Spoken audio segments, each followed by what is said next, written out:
నేను జిఆర్ మహర్షి. ఇప్పుడు మనం 'సలార్' సినిమా గురించి మాట్లాడుకుందాం.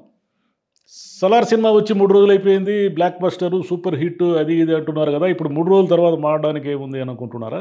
అదేం కాదు. నేను కలెక్షన్ల గురించో, ప్రభాస్ సూపర్ హిట్ గురించో, దాని గురించో మాట్లాడలేదు. ప్రశాంత్ నీల్ గురించి మాట్లాడదలుచుకున్నాను. ప్రశాంత్ నీల్‌లో ఉన్న గొప్ప విషయం ఏమిటంటే కథ రాసుకోవడం. చాలామంది ఒక అభిప్రాయం ఉంటుందంటే, మనకు ఈ సినిమా కథలు కావాలంటే ఏదో ఇంగ్లీష్ సినిమాలు చూడాలి. మనం ఏదో అవి ఇంగ్లీష్ నవలలు ఇప్పుడు చదివేవాళ్ళు లేరనుకోండి. మనం ఇంగ్లీషో, కొరియనో, ఇంకోటో చూసి దాంట్లో నుంచి అడాప్ట్ చేసుకొని 'గేమ్ ఆఫ్ థ్రోన్స్' నుంచో ఇట్లా ఏదైనా అడాప్ట్ చేసుకొని ఒక కథ తయారు చేసుకొని ఆ కథతో ముందుకు పోదాం అనేది ఇప్పటి జనరేషన్‌లో చాలామంది లక్షణము. వాళ్ళేం పుస్తకాలు గానీ, మన ఎపిక్స్ గానీ, పురాణాలు గానీ, కావ్యాలు గానీ ఏవి కూడా పెద్దగా చదివే అంటే తెలుగు చాలామందికి రాదు. వచ్చినా సరే చాలామంది పెద్ద ట్రై చేయరు. కానీ ప్రశాంత్ నీల్ గొప్పతనం ఏమిటంటే ఆయన బ్రహ్మాండంగా చదువుకున్నాడు.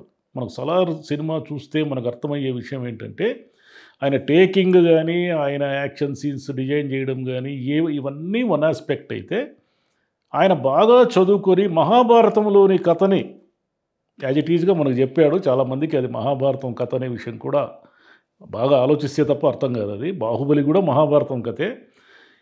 గొప్ప గొప్ప హిట్స్ తీసిన వాళ్ళందరూ కూడా మహాభారతంలో నుంచి హ్యూమన్ ఎలిమెంట్స్ తీసుకొని చేస్తున్నారు. ఎందుకంటే మహాభారతంలో ఉన్నదే ప్రపంచమంతా ఉంది. ఇది ఫేమస్ సేయింగ్ ఇది. మహాభారతంలో లేనిది ప్రపంచంలో ఎక్కడా లేదు. ప్రశాంత్ నీల్ గారు 'సలార్' సినిమాలో ఏం చెప్పారంటే, కుంతి భీముడి కథ చెప్పారు. తల్లి కొడుకుల కథ చెప్పారు.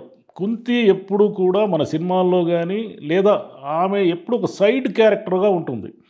ఆమెకి పెద్దగా వరలక్ష్మి గారు వేసేవాళ్ళు పాత రోజుల్లో.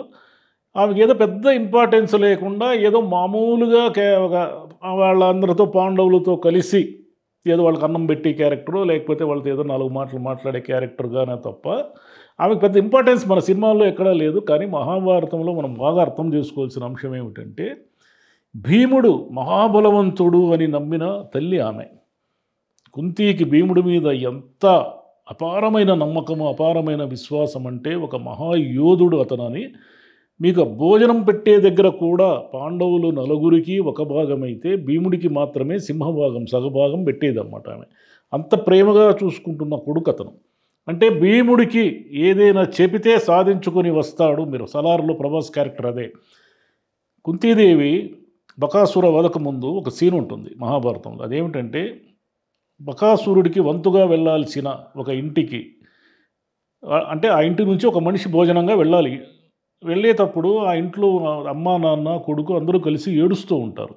వాళ్ళు ఏం చేస్తారంటే, అమ్మా నేను మీ కొడుకుగా పుట్టాను, మిమ్మల్ని రక్షించడం నా ధర్మము, నేను వెళ్తానమ్మా బకాసురుడికి అని అంటే, తండ్రి అంటాడు, నాన్న నాదేముంది వయసు అయిపోయింది, ఈ వయసులో నేను బతికి మాత్రం సాధించేదేముంది, బిడ్డకి నీకు చాలా ఫ్యూచర్ ఉంది, నువ్వు ఉండు నాన్న నేనే పోతాను బకాసురుడికి అని వాళ్ళ కుటుంబం ఏడుస్తూ ఉంటే, అప్పుడు కుంతి వెళ్ళి ఏం చెప్తుందంటే, అమ్మా నాకు 5 కొడుకులు ఉన్నారు, ఒక కొడుకు పోయినా నాకేం నష్టం లేదు. అంటే భీముడు ఎట్టి పరిస్థితుల్లో పోడనే విషయం ఆమె క్లారిటీ ఉంది.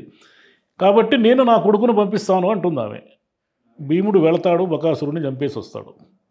అదేవిధంగా ద్రౌపది తనకున్న ఇబ్బందిని చెప్పినప్పుడు కీచకుడిని వేసేస్తాడు. అంటే కీచకుడిని చంపడం వల్ల తన ఐడెంటిటీ బయటపడుతుందని, తాను భీముడని అందరికీ తెలిసిపోతుందని ఆయన ఏమి జంకడు.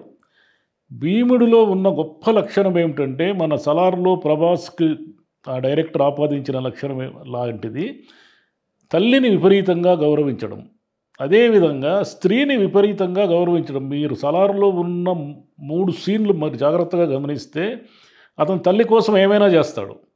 తర్వాత హీరోయిన్ శృతి హాసన్ని ఆయనకు అప్పజెపితే ఆమెని కాపాడడానికి అతను ఎంత దూరమైనా వెళ్తాడు, ఏమైనా చేస్తాడు. ఒక చిన్న పిల్ల అత్యాచారానికి గురవుతుంది అని తెలిసినప్పుడు అతను తనకున్న రూల్స్ అన్నిటినీ అధిగమించేసి వాడిని సంహారం చేస్తాడు. ఇది ప్రభాస్ లక్షణం. ఇదే భీముడి లక్షణం కూడా మీరు జాగ్రత్తగా గమనిస్తే. తల్లి కోసం బకాసురుణ్ణి చంపడానికి వెళ్తాడు. అదేవిధంగా ద్రౌపది తనకు ఇబ్బంది ఉంది, కీచకుని వల్ల తన శీలానికి ప్రమాదం ఉంది, తన గౌరవం దక్కకుండా పోతుంది, తనను అగౌరవపరుస్తున్నాడు, తన మీద అత్యాచారం చేయడానికి ప్రయత్నిస్తున్నాడని చెప్పితే ఒక వంటవాడుగా ఉన్న భీముడు కీచకుడిని ఆ రాత్రి వంటశాలలో చంపేస్తాడు. అది భీముడి లక్షణం. అదేవిధంగా ఎప్పుడైతే సభలో కురుసభలో ద్రౌపదికి అవమానం జరిగిందో మిగిలిన పాండవులందరూ కూడా జూదంలో ఓడిపోయి ఒక నిస్సహాయులుగా మిగిలి ఉన్నప్పుడు వాళ్ళు మహాపరాక్రమవంతులే. కానీ భీముడు ఏం చేస్తాడంటే దుర్యోధనుడిని ఛాలెంజ్ చేస్తాడు. ఒరే దుర్యోధన, నీ తొడలు పగలగొడతాను. దుశ్శాసన, నీ రక్తంతో ద్రౌపదికి కురులను అలంకరిస్తాను అని ఒక శపథం చేస్తాడు. ఈ శపథంలో భాగంగా శ్రీకృష్ణుడు సంధికి వెళ్ళేటప్పుడు ద్రౌపది మొదట తన మొర ఎవరితో చెప్పుకుంటుందంటే, వీళ్ళందరూ సంధికి ప్రయత్నించి నాలో ఉన్న పగను ప్రతీకారాన్ని ఎంత చంపేయాలని చూస్తున్నారని భీముడికి మొరపెట్టుకున్నప్పుడు భీముడు ఆ సంధిని జరగకుండా ఉండేలా చెప్తాడు. అది మేము చేసిన ప్రతిజ్ఞలు ఇవన్నీ ఏమవ్వాలి అని. అంటే ఒక స్త్రీల పట్ల భీముడికి ఎంతటి గౌరవము, వాళ్ళ కోసం ఏమైనా చేస్తాడు, ఎవడైనా చంపేస్తాడు అనే ఒక క్యారెక్టరే ప్రభాస్ క్యారెక్టర్. దీన్ని జాగ్రత్తగా సలార్లో మనం గమనిస్తే దీన్ని ప్రశాంత్ నీల్ భారతంలో నుంచి ఆ క్యారెక్టర్ని అంత అద్భుతంగా అడాప్ట్ చేయడం అనేది ఒకటి. ఇంకోటి ఏమిటంటే వాళ్ళిద్దరి స్నేహం కూడా దుర్యోధనుడు కర్ణుడి స్నేహమే. అంటే ఫస్ట్ సీన్లోనే తన స్నేహితుడి కోసం ఏమైనా చేయగలిగే హీరో, అదేవిధంగా స్నేహితుడి కోసం తనకున్న ఆ భూమి మీద హక్కులు తనకున్న కడియం తీసేస్తాడే అతను. అది స్నేహితుడి కోసం ఏమైనా చేసే లక్షణం. అంటే దుర్యోధనుడి కోసం కర్ణుడు ఏమైనా చేస్తాడు, కర్ణుడి కోసం దుర్యోధనుడు ఏమైనా చేస్తాడు. ఈ కథలోకి తల్లి కుంతి ప్రవేశిస్తే ఏమవుతుంది అనేదాన్ని సోషలైజ్ చేసి దానికి ఒక ప్రత్యేకమైన కాన్సర్ అనే ఊరు క్రియేట్ చేసి అక్కడ కొన్ని చట్టాలు, కొన్ని పద్ధతులు, ఇవన్నీ మనకు ఆ సినిమా చూసినప్పుడు తమాషగా అనిపిస్తుంది. అంటే వీళ్ళంతా గన్స్ ఇవన్నీ పట్టుకొని ఉంటారు కదా, ఎప్పుడైనా ఎవరినైనా చంపేసే ఒక వాతావరణం ఉన్నప్పుడు వీళ్ళు మాత్రం ఈ కట్టుబాట్లు అంటారు, అదంటారు, ఇదంటారు, ఏదో ఓట్లు వేస్తామంటారు, కంకణాలు వేస్తామంటారు, తాసులో తూస్తామంటారు. ఇదంతా కొంచెం సిల్లీగా అనిపించే విధంగా ఉండొచ్చు. కానీ డైరెక్టర్ ఆ కథను ఎంత బాగా అబ్జర్వ్ చేశాడంటే అతను ఆ కథను మనకు ఇంట్రడక్షన్ చేసే ముందే చెప్తాడు, ఇది చంగీజ్ కాలం నాటి ఒక ట్రైబ్స్ వాళ్ళు అలాగే డెవలప్ అయ్యి ఏ చట్టాలకి దేన్ని గౌరవించకుండా ఒక ప్రత్యేకమైన తెగగా ఏర్పడ్డారు అని చెప్తాడే. అది ఎందుకంటే ఆఫ్ఘనిస్తాన్లో కానీ మనకు చాలా దేశాల్లో ఈ ప్రత్యేకమైన గిరిజన తెగలు ఇప్పటికీ ఉన్నాయి. ఈ తెగలు ఎలా ఉంటాయంటే వాళ్ళు తమ కట్టుబాట్ల కోసము ఏమైనా చేస్తారు వాళ్ళు.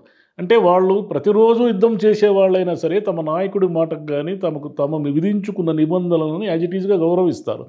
ఇంతటి మూర్ఖత్వంతో కూడుకున్నటువంటి ఒక సైన్యం కాబట్టి అమెరికా అన్ని యుద్ధ ట్యాంకులు మొదలుకొని విమానాలు మొదలుకొని అంత సైన్యాన్ని తెచ్చి ఆఫ్ఘనిస్తాన్లో ఏళ్ల తరబడి మోహరించినా కూడా వాళ్ళని ఏమీ చేయలేక, వాళ్ళతో పోరాడలేక, వాళ్ళ వ్యూహాలను ఎదుర్కోలేక, అంటే మూర్ఖత్వంతో యుద్ధం చేసేవాడితో వ్యూహం పనికిరాదు. అందుకని చివరికి కొన్ని ఏళ్ల పాటు కొన్ని కోట్ల డాలర్లన్నీ పోగొట్టుకొని వదిలేసి సైన్యాన్ని కూడా పోగొట్టుకొని అని ఆ తాలిబాన్లకు అప్పగించి పోవడం వెనక ఉన్న రహస్యం ఏమిటంటే అంత పెద్ద సైన్యం కూడా ఎదుర్కోలేకపోవడానికి ఆ తెగల్లో ఉన్నటువంటి కట్టుబాట్లు ఒక రకమైన పోరాడే లక్షణం. అంటే వీళ్ళందరూ డబ్బుల కోసమో జీతాల కోసమో సైనికులు అవుతారు. వాళ్ళు పుట్టుకతోనే సైనికులు అవుతారు. వాళ్ళు పుట్టడమే కత్తో ఆయుధమో తీసుకొని యుద్ధం చేస్తూ పెరుగుతారు వాళ్ళు.